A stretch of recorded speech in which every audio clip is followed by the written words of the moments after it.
microfone está aberto para perguntas.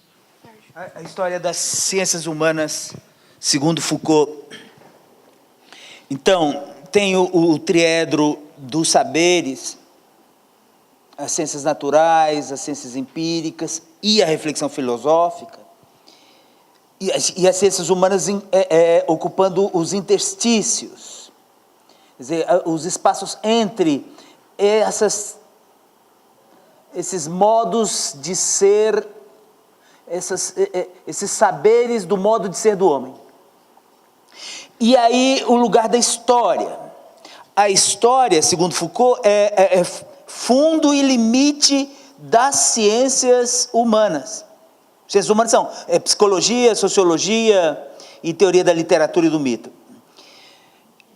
Então, a história ocupa esse lugar de fronteira. Ela é a fronteira das ciências humanas. Ela engloba as ciências humanas e é o fundo das ciências humanas ao mesmo tempo. Mas onde ele quer chegar mesmo é na psicanálise e na etnologia. E isso, para mim, deu uma pista para uma pergunta.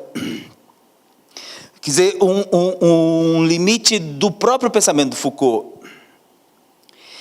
Esse nascimento do homem a partir do triedro dos saberes,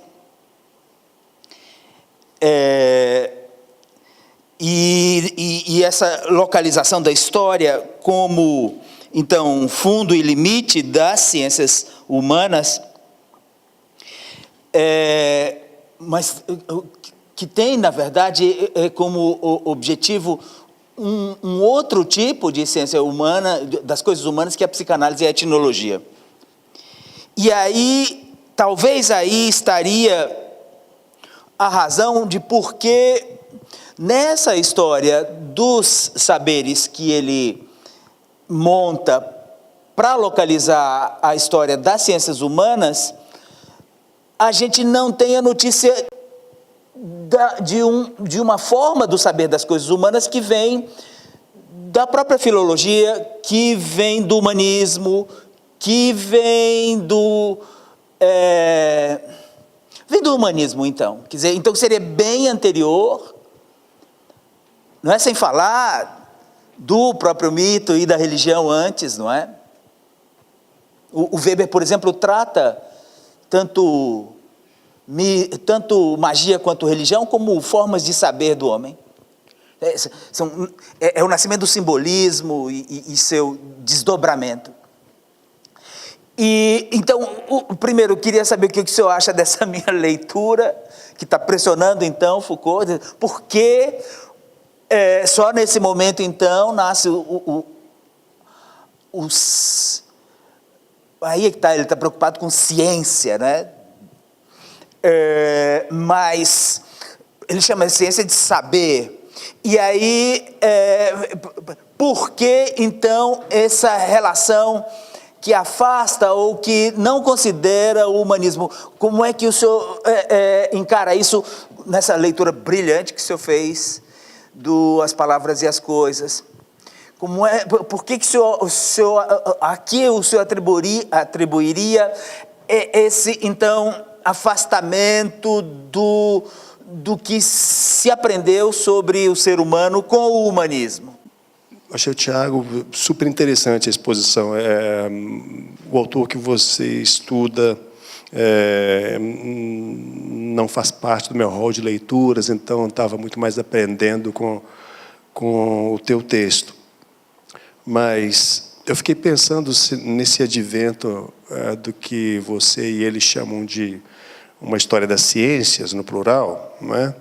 Se não estaria faltando, né? Mas se não mereceria ser evocado aí como uma figura importante de Dilthey, não é? Então, pensa bem, 1883, a introdução às ciências do espírito. Né? O que ele está fazendo ali? Ele está fazendo o que ele próprio chamou de uma crítica da razão histórica e fundamentando epistemologicamente as humanidades, não é? Enquanto ciências que têm estratégias epistemológicas próprias, uma forma de fundamentação própria diante daquele modelo, daquela tendência monista, né, que foi tão comum ali no século XIX.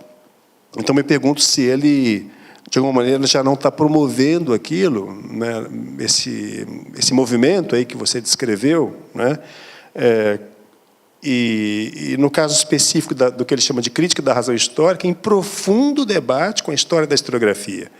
Não é? Ele próprio é um historiador, vamos lembrar, né, que o primeiro livro dele é uma biografia de Hegel, do jovem Hegel.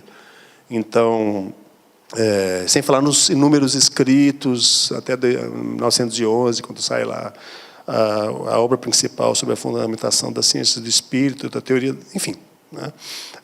Então, essa era mais uma pergunta mesmo, né? Se nesse processo o nome dele eventualmente não mereceria ir talvez um lugar ao sol. Mas é para ouvir o que você teria a dizer a respeito disso. E Larissa, achei realmente muito interessante, né?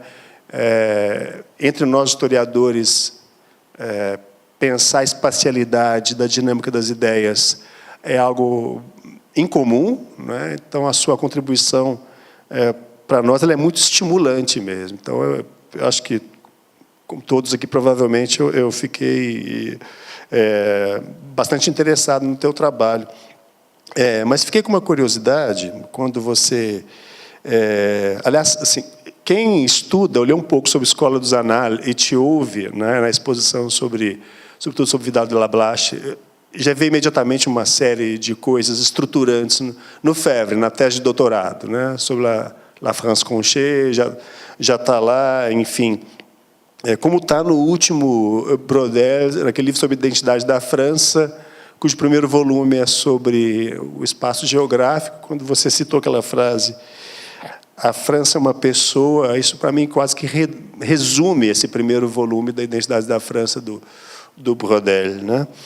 Mas a pergunta especificamente seria, quando você mostra, né, a centralidade da noção de região, né, e como é que isso chega no Brasil também, de alguma maneira, né, eu me pergunto, ela não sofreu algum tipo de concorrência também com uma outra ideia matriz importante, que é a ideia de fronteira, e que aí vem muito mais por uma matriz norte-americana, embora não de um geógrafo, mas de um historiador que foi o Turner, né, com o famoso texto dele, que foi, segundo alguns estudiosos, bastante influente para o Sérgio Buarque de Holanda, né? Então, a obra do Sérgio Buarque ali a partir de Monções, enfim, quando ele começa a virar historiador de verdade, né, de trabalhar em arquivo, muito mais que um iconoclasta ali dos anos 30, né, é muito central essa noção de fronteira, né? Então, eu perguntaria para você se não permitir, pelo menos um diálogo, mas a presença de outras ideias matrizes, ideias força, espaciais, né, que influenciaram aí o campo das humanidades entre nós, para além do pensamento estritamente geográfico. Bueno, quería hacerle una pregunta a Thiago.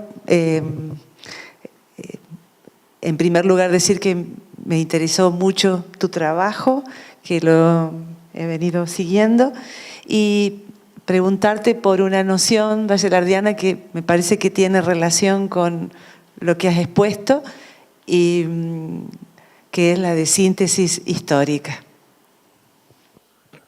Eu vou me ater estritamente à pergunta final, o que se aprendeu com o afastamento do humanismo, ou o que significa isto. Na verdade, eu penso que com Foucault estamos num deslocamento que eu acho que foi muito bem assinalado pelo Thiago, que é esse deslocamento de um tipo de pensamento que sempre se faz a partir do homem, ou a partir de Deus, ou a partir da natureza, né, para uma interrogação do pensamento em sua historicidade, né? Então, essa é uma polêmica. O Foucault foi acusado por muita gente de ter matado o homem, etc. e enfim, de se recusar, de ser estruturalista, de se recusar a discussão, recusar a discussão dos valores humanos e por aí vai, né? Mas acho que não é só o humanismo, é uma palavra muito genérica também, entende? Eu creio que com os estudos de Foucault, eles se afastam de toda uma tradição metafísica também, entende? E inaugura uma outra forma de trabalho. Isso não quer dizer que seja a única possibilidade. Os humanismos continuam mundo afora, né? Mas poder ser, talvez, interrogar qual é o estatuto disso que se fala, que se diz humanismo, né? Eu teria muita dificuldade, não está em jogo o que se perdeu, o que se ganhou, né? Isso aí um político, um pastor ou outra pessoa pode perguntar. Enfim, o que eu perdi com isso? Acho que o Foucault diria, eu não perdi nada, eu estou me ocupando com outra coisa, com outra questão, né? Que é a questão do arquivo, né? A questão se quiser usar a palavra estrutura, as grandes estruturas que se sucedem, que são estruturas de pensamento, né? E não são geológicas, nem geográficas, e por aí vai, nem políticas, né? Agora, bom, eu não saberia o que mais responder, entende? Mas não tem nada a ver com valores pessoais, raivas e por aí vai, né? Entende? Isso é outra história. Bom, obrigado pelas duas perguntas, são de fato muito boas, assim. Eu vou responder primeiro do Sérgio. Sérgio, a minha resposta à sua pergunta é assim, é muito provável que o Dilthey mereça um lugar nessa história. A questão é que, se a gente pensa a formação da história das ciências como disciplina, né, e a centralidade dessa discussão na França, né, no começo do século XX, as referências teóricas para esse debate lá, o Dilthey pelo menos não chegou, né? Então, assim, o Dilthey pode, pelo menos não dessa forma como o Bachelard está discutindo aqui, né, o problema da historicidade. Então, o Dilthey pode ser pensado como um dos autores que parte da mesma problematização, né, dá respostas diferentes, mas eu não colocaria nessa história específica digamos, da disciplinarização da história das ciências. Exatamente. No modo como essa história escreve a sua história, né? Então, enfim. O Coiré é uma outra... Resenhou todos os volumes das obras completas do Dilthey, que foram publicados em 1911 a 1930 e pouco, resenhou todos os volumes. O Coiré propõe uma história filosófica das ciências, né? Diferente da epistemologia histórica das ciências. Sim, a discussão chegou sem dúvida, né? Mas do ponto de vista, digamos, da consolidação dessa tendência, dessa filiação historiográfica, né, que contribuiu decisivamente para a disciplinarização da história das ciências, na qual, nessa reconstrução onde eu dou um papel central para essa epistemologia histórica, o Dilthey não aparece, né? Ele aparece como fazendo mais teoria do conhecimento, né, naquele grupo de autores que faz teoria do conhecimento. E é uma teoria do conhecimento histórico, não propriamente uma epistemologia histórica, pelo menos. Bom, Marcela, sobre a questão da noção de síntese histórica, eu acho que você tem toda a razão, assim, porque a noção de síntese histórica no Bachelard é uma noção anti-hegeliana, né? Assim, quer dizer, é uma noção de síntese que não é orientada por um telos, né, mas pelo que o próprio Bachelard chama de aspiração a uma estética das hipóteses. Quer dizer, não tem nada orientando isso a não ser o próprio desenvolvimento das ciências, né, dessa historicidade dos discursos científicos. Eu acho que uma outra noção do Bachelard que se liga diretamente a esse problema da historicidade é o de racionalismos regionais, né? E aí é uma questão curiosa, porque o Bachelard Bom, Dominique Lecourt, ele diz que o Bachelard ele foi responsável por abrir uma pergunta, né, um campo de problematização para o qual ele mesmo não conseguiu dar uma resposta, né? Quer dizer, quando ele formula a proposta da psicanálise do conhecimento científico, né, e vai falando de obstáculos epistemológicos, tal, o Bachelard localiza um espaço que é relevante para a formação da ciência, mas que era determinado pelo não científico, né? Mas o Bachelard vai tentar responder pela psicologia e, quer dizer, ele dá uma resposta insuficiente para um problema original que ele levantou.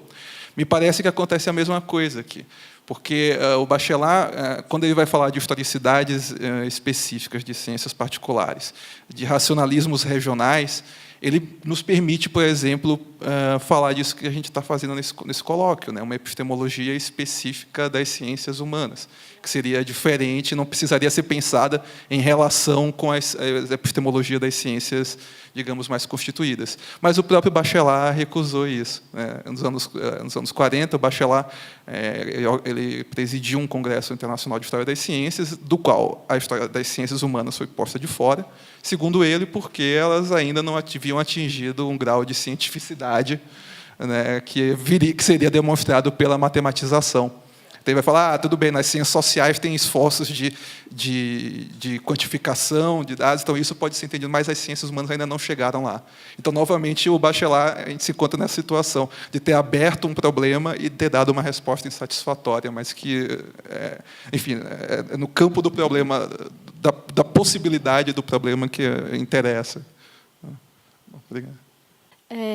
Obrigada pela pergunta. Achei que você toca num ponto central dessa relação do Braudel-Vidal, porque é interessante perceber, na verdade, que nesse final do século XIX e início do XX, prioritariamente no início do XX, há um imbróglio ali entre a geografia francesa, a escola dos análises e a sociologia durkheimiana, né? Há um imbróglio, um embate. E ali, de fato, aparecem uma série de coisas, alguns conflitos epistemológicos que vão se refletir no longo prazo em todas essas disciplinas, né?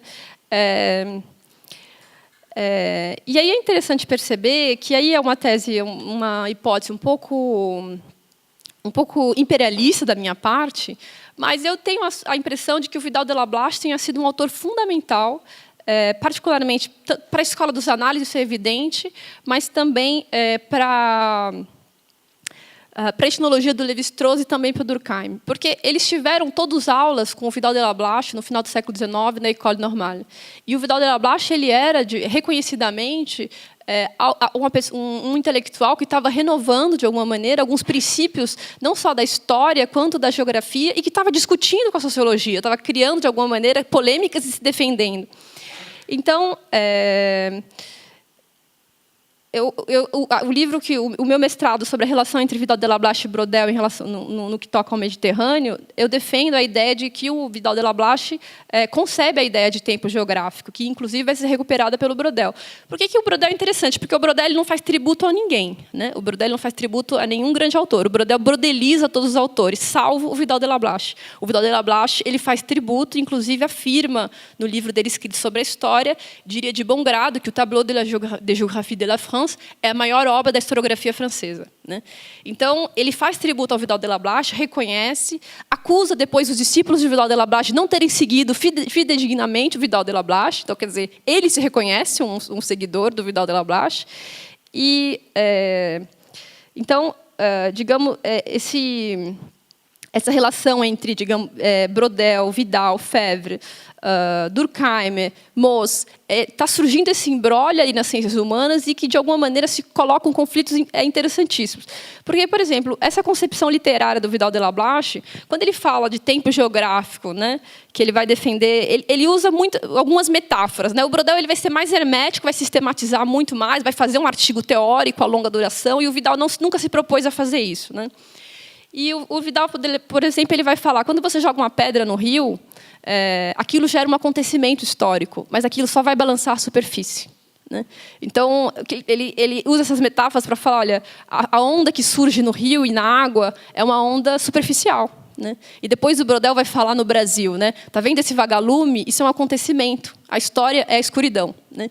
Então, essas camadas sempre recorrendo a esses valores literários, a essas metáforas, a essa recusa, de alguma maneira, de uma abertura a uma epistemologia explícita, uma metodologia explícita, ela é constante no Vidal de la Blache, vai se tornar constante nos geógrafos franceses e, de alguma maneira, nos geógrafos brasileiros também. E é importante para o Vidal, para o Brodel. O Brodel começa o Mediterrâneo dizendo: amei o Mediterrâneo. Isso, de alguma maneira, para uma história à la Saint-Aubot, era impossível você abrir uma tese dizendo que você amou o Mediterrâneo, né? Inclusive, isso causou muitos problemas para o Brodel na defesa de tese dele. Em relação ao Febvre, por exemplo, tem a passagem que o Brodel conta em relação a essa ideia de que os espaços como pessoa, né? O Febvre teria conversado com o Brodel num navio vindo para o Brasil, na qual eles discutem o tema de tese dele, e o Febvre vai falar: Felipe II e o Mediterrâneo, belo tema. Não seria o Mediterrâneo e Filipe II um tema muito melhor? Então, nessa inversão de colocar o Mediterrâneo... Quer dizer, e aí o Vidal de la Blache tem uma série de questões que ele vai desenvolver, que o Brodel vai recuperar a unidade entre montanha e planície, unificada pela transumância, através da circulação, dos ciclos sazonais e periódicos. Então, muitas das concepções do Brodel de tempo geográfico de longa duração, de alguma maneira, estão praticamente explícitas nas metáforas do Vidal, com menos proposição, digamos assim, de explicitação epistemológica, né? O Vidal vai falar também de um gênero de vida, que, na minha opinião, é um conceito importante para o Lévi-Strauss, né? Essas estruturas humanas que se organizam do Neolítico e que influenciam as sociedades. Os que são gêneros de vida são os pastores, os pescadores, os agricultores, os nômades. Tem mais um que eu esqueci. Mas são estruturas de resposta do homem ao meio que se organizaram desde o Neolítico e que, de alguma maneira, exercem influência na organização da sociedade moderna. Então, você vê uma sociedade europeia basicamente agrícola, e etc. Bom, daria para se estender muito nesse debate. Em relação à questão da região, é interessante porque, se você entra nessa questão dessa circulação desses saberes, né? Eu acho que o Monbeg, por exemplo, que foi o geógrafo que mobilizou a ideia de região no Brasil, e de frente pioneira e de franja pioneira, ele de alguma maneira, faz uma recusa explícita à ideia de fronteira do Turner, né? E isso não está nos documentos, isso é muito sutil, mas a impressão que dá é que a crítica implícita é um gênero de determinismo um pouco acentuado, porque na ideia de fronteira está implícita a ideia de um excepcionalismo americano em relação à criação da democracia, né? E o Monbeg se recusa a utilizar essa relação tão direta entre o movimento no espaço e a concepção política, né? A organização política das sociedades. E aí ele prefere fazer uma mediação, então ele pega um aluno do Frederick Turner, que é o Isaiah Bauman, que vai falar de frente pioneira, que vai desenvolver a ideia de frente pioneira nos Estados Unidos, então já há uma transformação, digamos assim, geográfica. E o Monbeg ainda faz uma nova mediação, falar o que existe no Brasil é franja pioneira, não é frente pioneira, porque no Brasil a frente ela não avança como um exército organizado. Não há uma frente, porque a ideia de frente é da metáfora militar, né? do exército que avança conquistando a natureza e o sertão. E o Monbeg vai falar: não existe essa organização no Brasil. O que você tem é avanços e recuos, então você não tem uma frente composta. Você tem, porque é interessante, seria complicado entrar nesse assunto, mas a franja pioneira brasileira, ela é um ciclo. Ela avança, e assim que há uma crise pedológica, uma crise do solo, né? O solo não rende mais, ou uma crise do mercado internacional, ela retorna. Tem um refluxo, exatamente. E aí ela avança novamente assim que as condições melhoram. E aí o Monbeg ele vai intuir uma série de coisas, quer dizer, e aí ele vai falar: olha, o progresso no Brasil se dá na retaguarda, né? Da frente. Enquanto o progresso nos Estados Unidos estava se dando na frente da frente, e aí tem a tese do excepcionalismo americano, etc. e tal, o progresso no Brasil se dá no fim do ciclo. Então, você usa o pioneiro para desmatar a mata, e ele só vai conseguir se assentar numa pequena propriedade 50 anos depois, nas cidades velhas, né, nas cidades na retaguarda. Então, tem uma série de questões, assim, de fato, de salientar a questão da especificidade do meio e do território em situações muito particulares, e se recusar, de alguma maneira, nessa geografia de valores literários, a construir leis. Há uma certa recusa, há uma tendência a isso, mas há também uma resistência forte. Uma resistência forte digamos assim, tornar o espaço um palco de uma universalização explícita. Vejo, embora não tenha lido, óbvio, Dona Blanche, como um espelhamento no campo geográfico ter feito o pensamento historicista no campo da historiografia. É a paixão pela especificidade, é a paixão pelo singular e a recusa de generalizações, de grandes sistemas de ideias ou de grandes conceitos diretores, né? Então, isso fica mais... Acho que a analogia entre o pensamento geográfico e o pensamento historiográfico aí é interessante. Seria ele possível era historiador, postular. o Vidal de la Blache. De formação, exato, né? Aliás, ele foi professor ou aluno do Durkheim? Ele foi professor. Isso. Na verdade, eu queria só complementar a resposta ao Sérgio. Assim, do ponto de vista de uma se a gente fosse pensar do ponto de vista de uma história das ciências humanas ou uma história da epistemologia das ciências humanas, bom, aí assim, o Dilthey certamente tem o seu lugar, né? Quer dizer, são coisas diferentes, né? É uma coisa, eu estava falando, é o que o Bachelard e essa tradição mobilizou para chegar a essa compreensão, e um lugar que seria reservado ao Dilthey na história epistemológica das ciências humanas. Quer dizer, aí sim, certamente, né, não daria para escrever essa história sem passar pelo Dilthey. Bom, primeiro, parabéns pelas as 3 falas, né? Muito bacana. Eu tenho 3 perguntas, uma para cada um. E eu vou começar pela Larissa, tá? Larissa, o seu título é Geografias da Ciência, né? A minha questão talvez seja uma questão mais de caráter metodológico, né? Dessa preocupação assim de como que as pessoas assumem ou não de serem historiadores da ciência, sabe? Então, eu não sei se é essa a questão que está embutido. Então, eu estou fazendo uma provocação no seguinte sentido. Não seria história e epistemologia da geografia, né? Porque a geografia, ela é o objeto ou ela é o qualificador, ela é o ordenador do objeto, percebe? Ao mesmo tempo, você está falando de geografia, a gente sabe que o objeto é a geografia. E aí parece, pelo seu título, que você está fazendo uma visão de um ponto de vista da geografia sobre a geografia. Bom, isso aí até que pode ser possível, mas a gente poderia falar, por exemplo, de uma geografia da física ou de uma geografia da biologia, né? Porque me parece que o que você está fazendo é uma história da geografia, o que não há mal nenhum, eu acho até melhor. É mais um pouco nesse sentido, né, de uma demarcação metodológica, se é uma história da geografia, né, ou se é uma geografia da geografia. Para o Tiago, eu tenho uma pergunta que é um pouco... É o seguinte, Tiago. Me parece, não que você tenha a intenção de...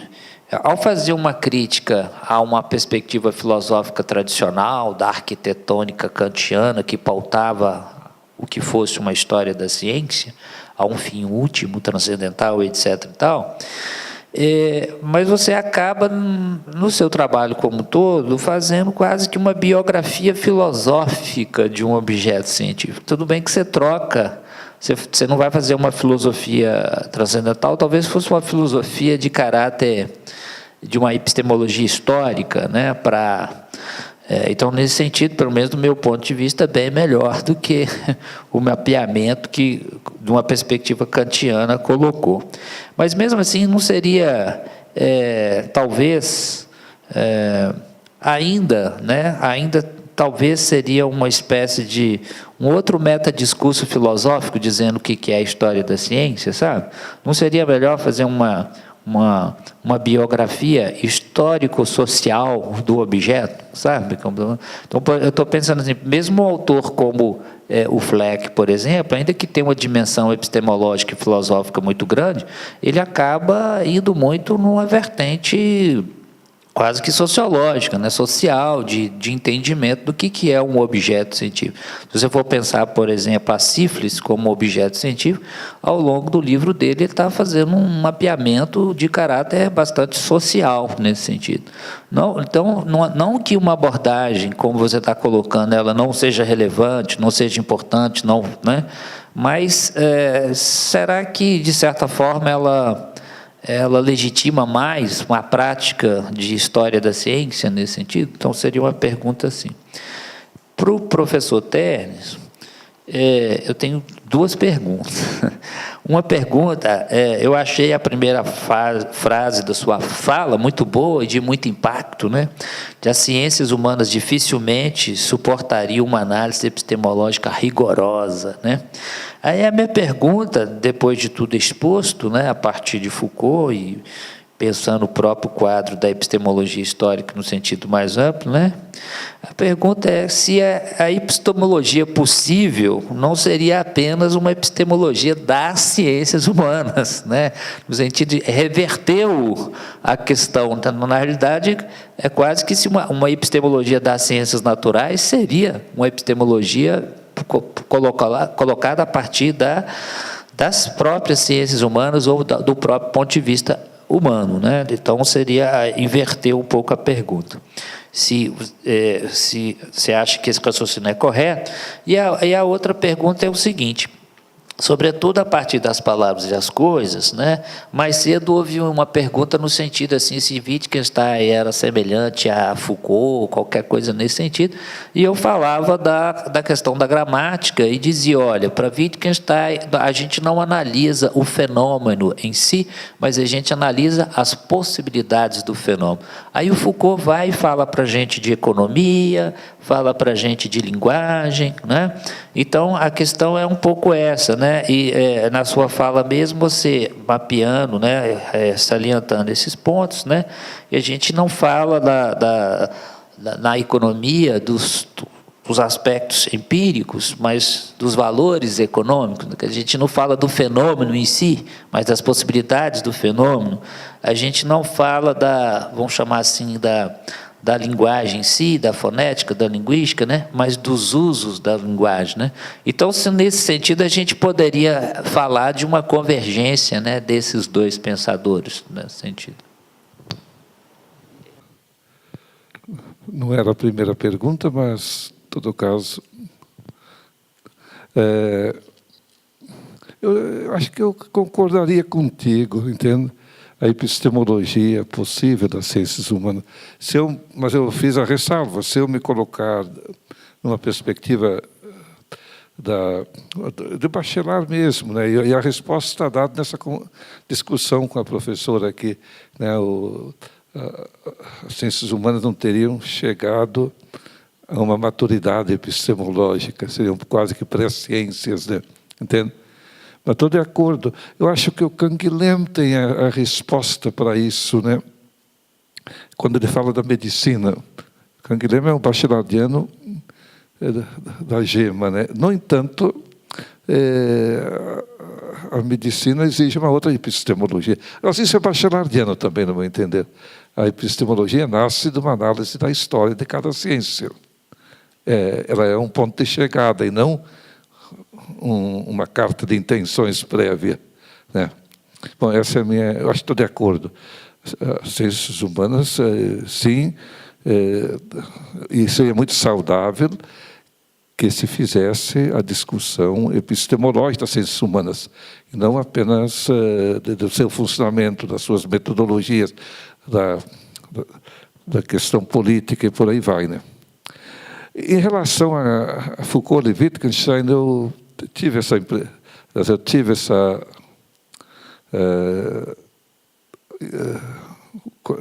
eu percebi, e muitos já me perguntaram se não havia aí um ponto de encontro. Eu acho que sim. Foucault, quando eu falo de uma gramática profunda, por exemplo, em Wittgenstein, e a noção de episteme de Foucault, essa profundidade, eu acho que se fala da mesma coisa, ou quase da mesma coisa, né? Entende? Então, eu concordo. Esse trabalho, eu acho que eu não tenho ainda conhecimento de...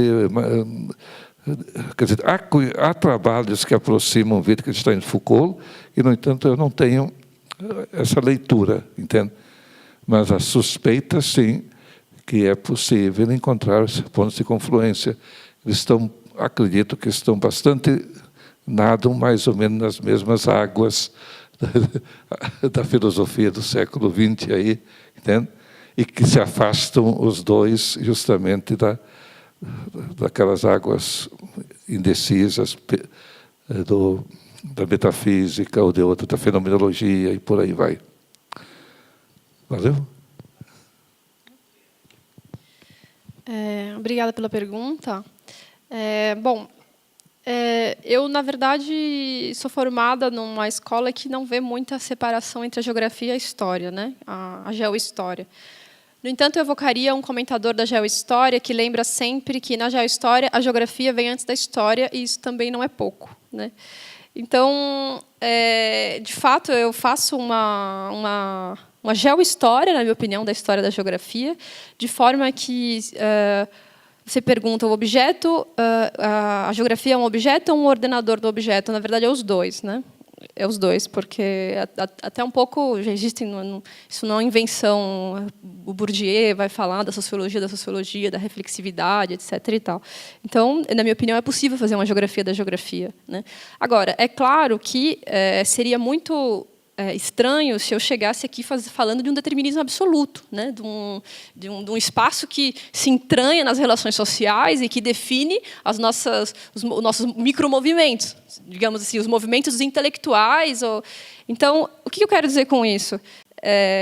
A geografia, na escola regional em que eu sou formada, ela é tratada como uma maneira de ver, até como o que eles chamam de um espírito geográfico, né? E ela é uma maneira de ver que ela é vista como um impulso inicial. Um impulso inicial que se reproduz historicamente e que possui mediações intelectuais, sociais, políticas nesse processo de reprodução. Mas ela é um impulso inicial e ela não se reproduz no fim do processo, né? O que ela tem é mediações da geografia reproduzida no fim do processo, mas não a geografia em si, né? Então, o Brodel definia, por exemplo, o quadro geográfico como o limite do possível e do impossível, né? Então, são limites, são balizas, são impulsos iniciais, são enquadramentos, mas não são raciocínios em que o determinismo absoluto se repõe constantemente, né? O Febvre também falava, né? A geografia, a geografia ela escapa de alguns limites para recair em outros, né? Então, em geografia, você tem uma resistência colocada pelo espaço, de alguma maneira, que vai se reproduzir. A ideia do Brodel de longa duração é isso. O que é a longa duração, senão um movimento repetido, causado pelo obstáculo espacial, né? Então, você tem uma geografia que se repete, que se mantém, mas que é mediada também pelas relações sociais, pelas relações políticas. Então, seria estranho para mim utilizar de um determinismo absoluto do ponto de vista da história intelectual, mas seria estranho também, no meu ponto de vista, abandonar um determinismo dinâmico, né? Que eu acho que é o possibilismo wideliano, inclusive, que é um determinismo que tem dinâmica no espaço e na história, né? Que é essa frase do Brodel, você sai de alguns limites para recair em outros, né?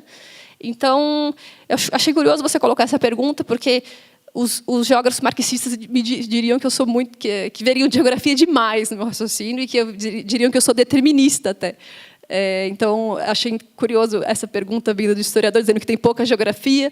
Os geógrafos marxistas diziam que tem geografia demais, você está fazendo um neodeterminismo, mas eu não tenho nenhum problema em relação a isso, na verdade.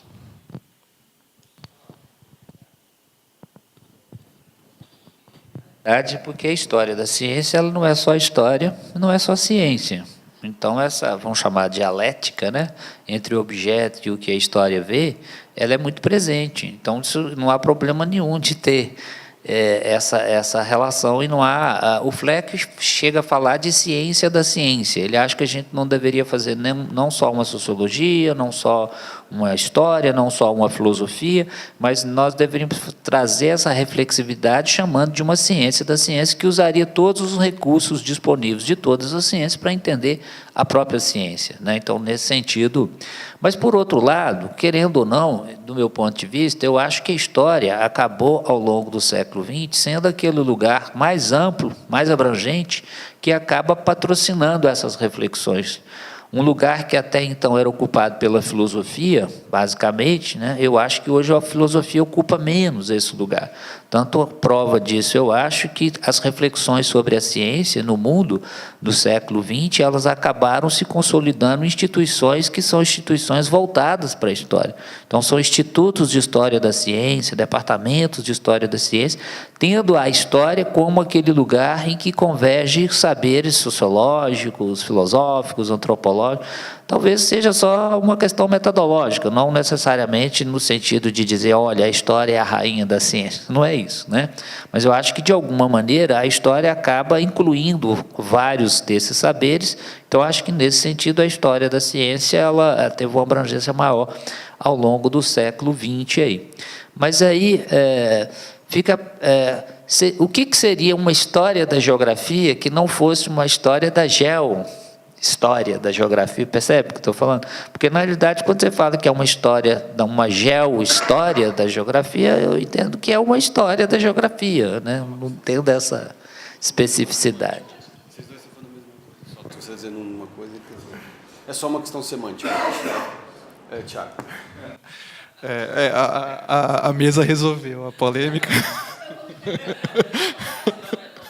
Não, é só semântico. Vocês dois estão falando a mesma coisa que você fala história, ele quer que você fale história. Mauro, obrigado pela pergunta, ela é muito importante, é muito boa, me permite mesmo refletir sobre o que eu estou fazendo.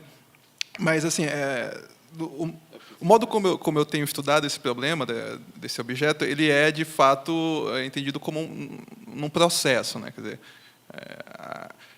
hoje eu apresentei o que seria o primeiro ato desse processo. E aí eu acho, sim, que foi um ato filosófico. Eu tenho... Vamos evitar essa palavra. Foi você que disse, não eu.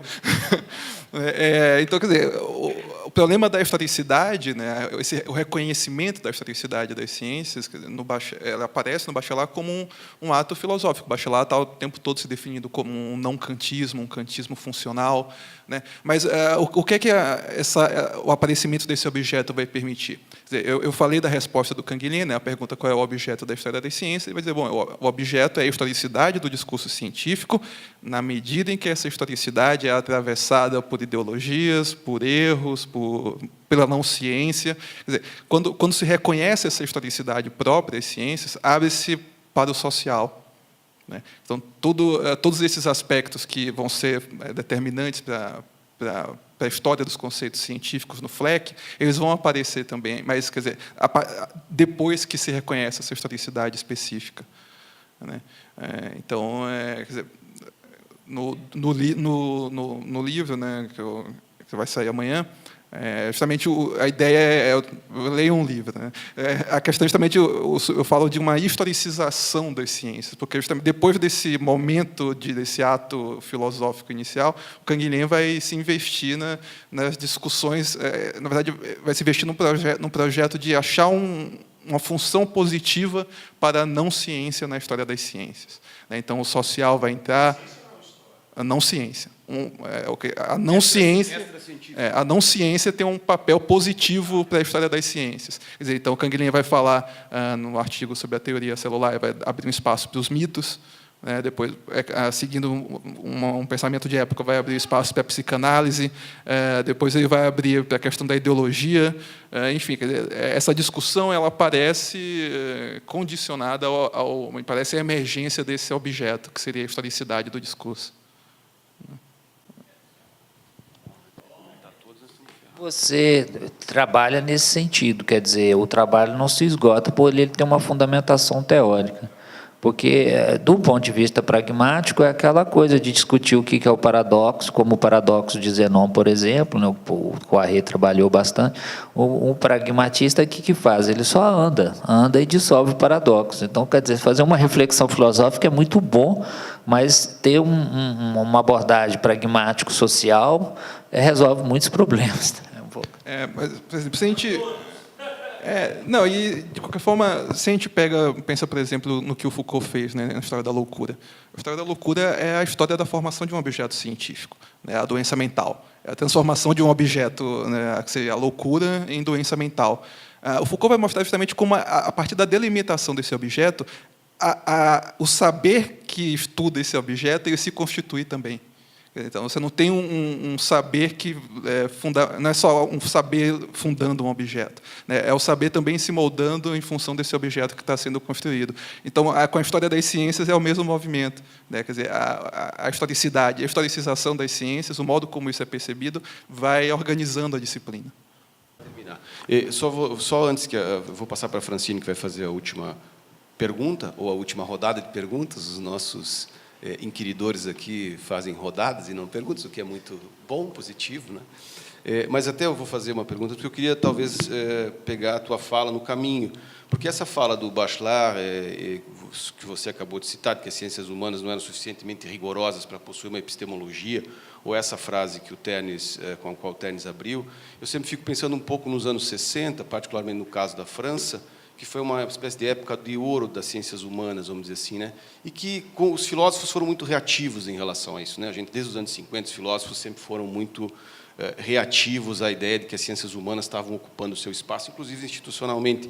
Mas eu fico me perguntando um pouco se isso não tem a ver com a obra do Lévi-Strauss, porque eu lembro, de fato, Foucault escreveu em 66 As Palavras e as Coisas, mas em 1960 o Gilles Gaston Granger escreveu Pensamento Formal e Ciências Humanas. E o Gilles Gaston Granger, que é um bachelardiano, pós-bachelardiano, vamos dizer assim, a partir das estruturas elementares de parentesco, a partir da antropologia estrutural, quer dizer que são livros publicados no final dos anos 40 e final dos anos 50, e conseguem exatamente encontrar isso que o Foucault encontra, quer dizer, há um aspecto altamente formal nas ciências humanas a partir de Claude Lévi-Strauss, né? Quer dizer, bom, Foucault também depois tem o Pensamento Selvagem, que é de 62. Então eu fico me perguntando um pouco se digamos assim, essas filosofias das ciências humanas que foram feitas, ou quer dizer, a frase de Bachelard a partir de Granger, ou a partir do efeito das publicações dos livros de Claude Lévi-Strauss, deixou de fazer sentido exatamente porque essa capacidade de formalização que não se encontrava nas ciências humanas, de repente, com Lévi-Strauss, ela passa a existir, não é? Então, um pouco, se não é de se pensar também, se essa reflexividade filosófica sobre as ciências humanas, nos anos 60, não é uma espécie de efeito da publicação desses grandes livros que impactaram profundamente o pensamento, digamos, em geral, durante esse período. Então, quer dizer, é possível fazer uma epistemologia depois de Claude Lévi-Strauss. Antes talvez não fosse possível, né? Com Lucien Lévy-Bruhl provavelmente não seria possível, mas com não sei, talvez a Francine possa comentar um pouco, e depois também entender um pouco se depois, quando tudo isso passa a ser identificado com o estruturalismo, e a ideia de que o estruturalismo tem uma série de problemas, não sei, é como se as ciências humanas deixassem de ter uma relevância epistemológica, filosoficamente interessante de ser transformada num objeto, quer dizer, ou não sei se depois, nos anos 70, quando a gente passa por um sociologismo na história das ciências também, se tudo isso, não é porque, convenhamos, as ciências humanas não são mais objeto da história, um pouco o nosso colóquio é pensar um pouco isso, quer dizer, por que os historiadores em geral se interessam pouquíssimo pelos objetos das ciências humanas, não falam se interessar por um filósofo, por um sociólogo, por um antropólogo, isso a gente vê com bastante frequência, mas a gente não vê mais um interesse... E é claro que isso não tem mais a ver com razões epistemológicas, tem a ver com outro tipo de razão. Mas será que não tem a ver com isso, as ciências humanas ganhar esse interesse como uma consequência do Lévi-Strauss? Francisco, se quiser comentar... Continuando a pergunta que o Marco começou. No final das Palavras e as Coisas, né, o Foucault vai falar da psicologia e da etnologia como contra-ciências. Né? Então, isso é interessante, e não é contraditório ao que o Marlon estava falando antes. Né? Essa alta formalização das ciências humanas, que o estruturalismo possibilitou, pelo menos nos anos 50 e 60, o Foucault viu aí um um momento limite, né? Digamos assim, um momento, não sei se é um momento limite, eu até retomei aqui uma forma limite das ciências e do pensamento filosófico. É isso que ele fala em relação à etnologia e à psicologia. E, relembrando, eu cheguei nas Palavras e as Coisas contra a minha vontade, porque eu não queria ler, eu achava que ia me colocar muito problema na época do doutorado. E eu cheguei nas Palavras e as Coisas porque tem um texto do Lévi-Strauss que chama Terceiro Humanismo, é um texto pequeno, né? Que ele coloca o problema do humanismo, e ele fala que, bom, o estruturalismo é o terceiro e o último humanismo, porque não há mais o que conhecer o homem do ponto de vista da extensão. É preciso conhecer o homem em profundidade. E conhecer o homem em profundidade, e isso está em outros textos dele, é aquela ideia de que vai haver uma dissolução da cultura na natureza, na ideia de que, compreendendo o inconsciente, a cultura vai ser explicada também por suas condições físico-químicas, né, que ele fala lá. Mas, para retomar o Foucault, eu gostaria até de escutar mais o professor Tênis, como o senhor entende essa classificação do Foucault, da etnologia e da psicologia serem contra-ciências. E isso é positivo para o Foucault, né? Quando ele está fazendo uma epistemologia das ciências, ele vai falar, olha, tem essas ciências aqui que são contra-ciências. E eu acho que aí está toda a chave para entender melhor até esse momento dos anos 60 e o próprio livro, As Palavras e as Coisas. Não sei se o senhor concorda. Bom, então o Ternes responde, depois eu abro a palavra para a Larissa fazer o comentário final e a gente encerra. Uhum. O café está esfriando ali. Certamente eu não posso me estender muito, mas eu estive debruçado sobre isso esses dias também, né? E me chamou a atenção exatamente isto, essa ideia positiva que ele tem. Acho que o Foucault, em momento nenhum, ele tem uma ideia negativa das ciências humanas, todas elas. Mas, em relação à etnologia e à psicanálise, ele expressa um elogio que diz respeito a esse fato de serem contra a ciência, de serem, embora por caminhos opostos, praticamente, serem críticas. Não é mais possível, quer dizer, ali se realiza algo fundamental, que é a crítica, de um lado, acho que ao psicologismo, né? E de outro lado, quer dizer, a crítica não me vem a palavra agora, né? Enfim, a crítica voltada para a manipulação, vamos dizer, do social, entende? Bom, eu acho que daí essa ideia de transgressão, o que o Foucault lamenta é que as ciências empíricas e a filosofia também não transgridem a finitude, ficam presos a ela, né? E a etnologia e a psicanálise seriam, talvez, muito fundamentais, né? Muito próximos, inclusive, essa discussão está aí colada à questão da literatura e à questão da loucura, como outras não são contra as ciências, né? Mas são contra, vamos dizer, são discursos contestadores, né? Colocam em xeque também eles a verdade, a nossa verdade, né? Seja pela imaginação, seja pela perdição, né? Eu diria, né? Se é que seja possível separar literatura e loucura, num Artaud, num Roussel e outros, né? Eu estou de acordo, agora eu tenho que ter coragem para aprofundar isto, né? Obrigado pela lembrança.